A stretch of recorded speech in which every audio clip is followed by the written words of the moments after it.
Avec la rhétorique récente de Donald Trump disant à la Russie qu'elle peut faire tout ce qu'elle veut à l'organisation du traité de l'Atlantique Nord, disant à Israël de faire le travail et disant à Zelensky qu'il ne donnera pas un centime de plus, le monde regarde et attend de voir ce qui se passera s'il obtient à nouveau les clés du bureau ovale. Mais comment la Chine et les économies des Brésil, Russie, Inde, Chine, Afrique du Sud réagiront-elles? Les conflits au Moyen-Orient et en Europe vont-ils ralentir ou s'intensifier?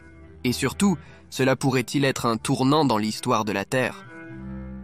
L'élection présidentielle américaine n'est plus qu'à quelques mois. Et tout comme les marchés financiers parient sur les tendances futures, certains législateurs parient sur une nouvelle présidence. L'élection est présentée comme un tournant qui aura des conséquences de grande portée sur la projection de puissance américaine. Les vues de Trump sur la politique n'ont pas changé depuis qu'il a quitté ses fonctions, mais l'environnement dans lequel il opère a changé. Le monde est considérablement plus dangereux qu'il ne l'était pendant son premier mandat. Des dizaines de conflits sont en cours. La rivalité entre grandes puissances est la norme, et l'ordre mondial s'effondre tel que nous le connaissons. Même si Biden et Trump ont des vues diamétralement opposées sur les questions sociales, juridiques, politiques, climatiques et financières. Leur approche de la politique étrangère n'est pas nécessairement si différente.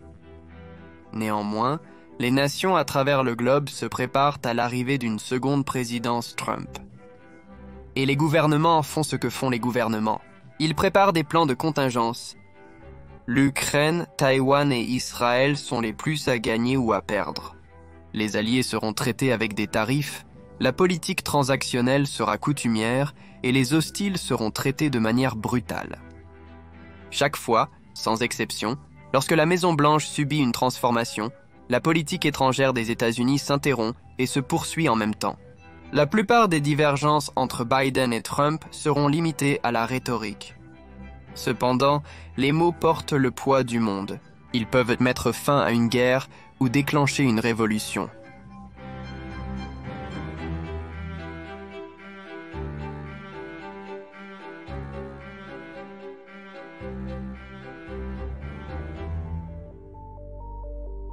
Tout est en train de changer.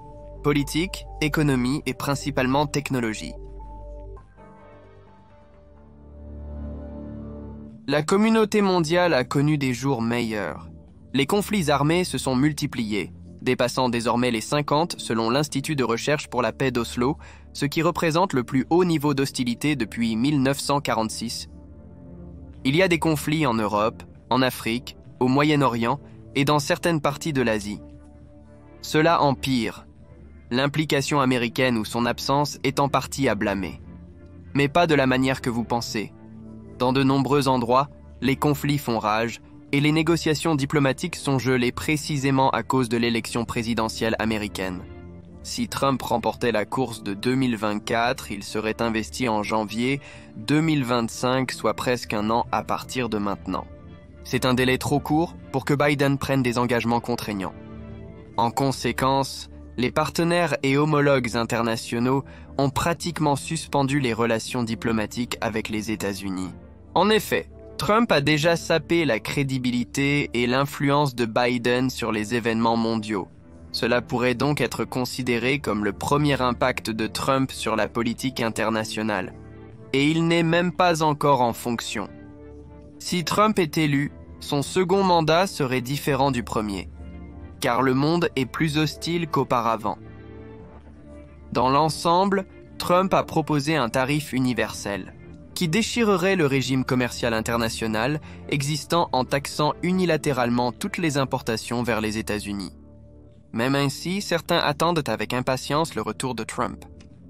Netanyahou, Orban, Modi et le prince héritier Mohammed bin Salman peuvent s'attendre à un accueil chaleureux dans le bureau ovale et de même moins de critiques sur les libertés civiles.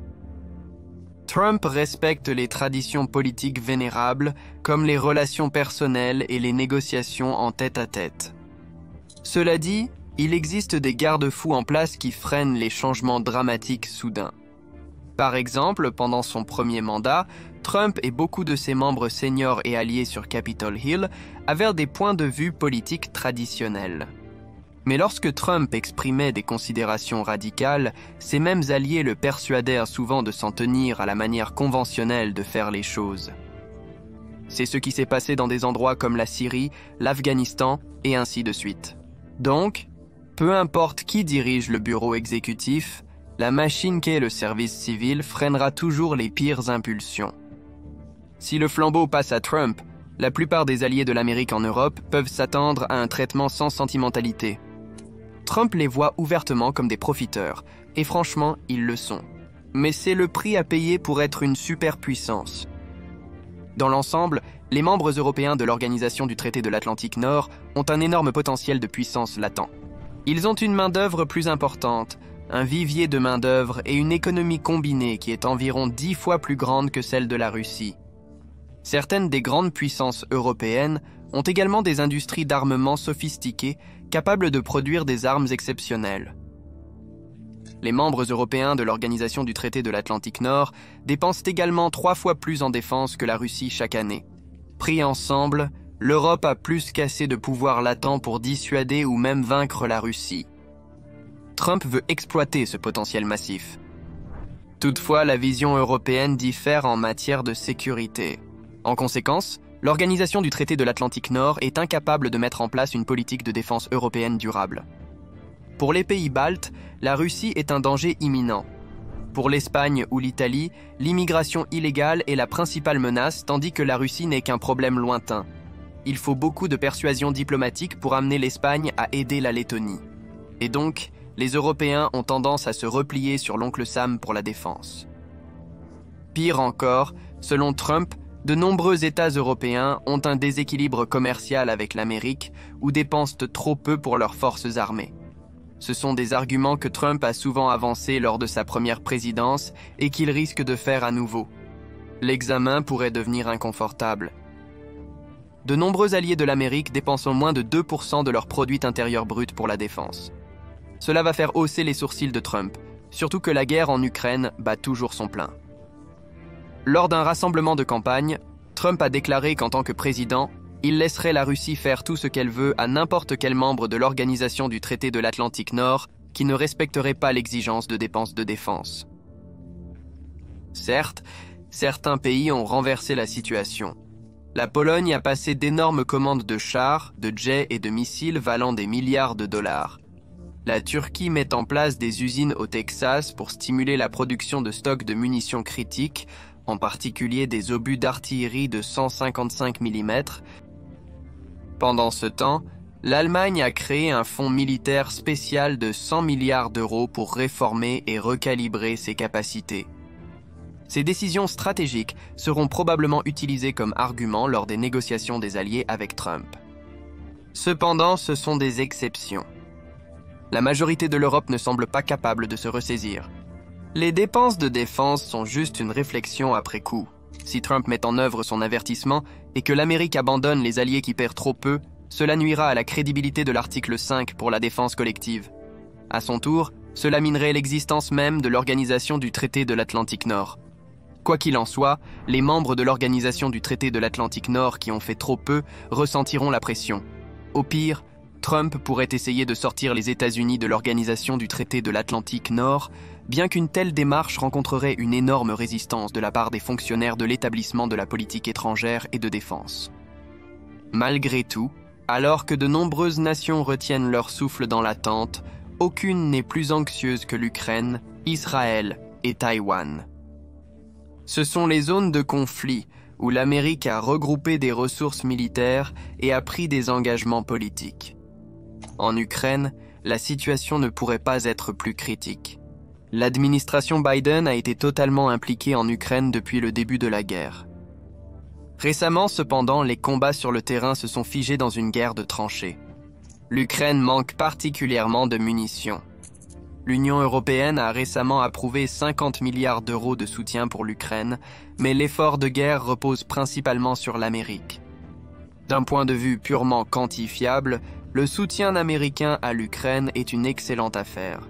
L'Amérique dépense moins d'1/10 de son budget annuel de défense pour l'Ukraine, et en retour, l'armée, l'économie et les industries russes sont sévèrement affaiblies sans coût pour les vies américaines.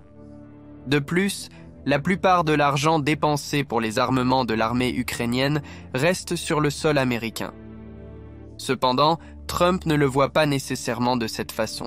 Il a souligné à de nombreuses reprises que le soutien militaire et financier à l'Ukraine est un fardeau pour les ressources américaines.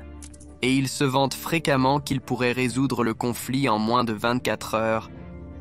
Trump n'a pas précisé sa politique exacte, mais s'il remporte l'élection, l'Amérique pourrait très bien abandonner le combat et contraindre les Ukrainiens à conclure un accord de paix avec leurs homologues russes. Le meilleur scénario pour l'Ukraine serait que Trump accepte de prolonger son soutien, mais en échange de quelque chose. Par exemple, l'aide financière à l'Ukraine pourrait être accordée sous forme de prêt. En même temps, l'assistance militaire pourrait être prolongée en sécurisant des licences exclusives pour les entreprises américaines pour extraire des minéraux stratégiques du sol ukrainien. L'Ukraine est riche en toutes sortes de minéraux et Trump voudrait maximiser le retour sur capital pour l'Amérique sous quelque forme que ce soit. Pour être juste, abandonner l'Ukraine est quelque chose que Biden pourrait tout aussi bien faire lors de son second mandat. Depuis 2023, la roue de la fortune s'est tournée contre l'Ukraine. La Russie s'est adaptée aux nouvelles configurations de la guerre et le département de la défense des États-Unis ne croit pas que l'Ukraine puisse gagner la guerre. Cependant, Biden, étant un vétéran politique, ne peut pas admettre cela avant les élections car cela nuirait à sa politique ukrainienne jusqu'à présent. Si Biden gagne, il pourrait faire la même chose que Trump, négocier une fin aux hostilités et mettre la pression sur les Ukrainiens pour qu'ils se dirigent vers un règlement réaliste. Le dénouement verrait un accord qui est plus proche des intérêts russes que de ceux ukrainiens. Donc Trump et Biden ont essentiellement la même perspective pour l'Ukraine. C'est juste que les nuances sont différentes. Plus au sud, au Moyen-Orient, la politique américaine n'a été rien d'autre qu'un désastre. Durant sa première présidence, Trump avait abandonné l'accord nucléaire qui avait plafonné le programme nucléaire iranien. Il a ensuite déplacé l'ambassade des États-Unis à Jérusalem et fermé le bureau consulaire des États-Unis pour les questions palestiniennes à Washington. Le plan de paix de Trump pour Israël et la Palestine a rejeté la solution à 2 États. Au lieu de cela, les accords d'Abraham ont été signés, qui ont établi des relations diplomatiques entre Israël et plusieurs États arabes. Cependant, les accords d'Abraham ont peu contribué à résoudre le conflit israélo-palestinien. Biden a hérité de cette situation, mais il l'a également aggravée. Il a trop attendu pour rejoindre l'accord nucléaire avec l'Iran, et depuis l'élection de 2021, l'Iran est sous le contrôle des durs. En conséquence, le retour à l'accord nucléaire est maintenant plus éloigné qu'avant, et l'Iran est plus proche que jamais d'une bombe. De plus, Biden a traité les Palestiniens autant que Trump l'avait fait. La réouverture du consulat américain a été retardée, les pourparlers de paix diplomatique ont été négligés, et l'ascension du gouvernement le plus d'extrême droite de l'histoire d'Israël a été ignorée. Aucune des politiques de Biden n'était distincte de celle de Trump.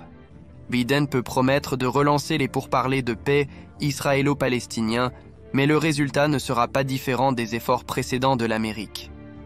Pendant ce temps, Trump se soucie peu des Palestiniens ou des Israéliens, mais il comprend la politique de pouvoir et le lobbying politique aux États-Unis et agira en conséquence.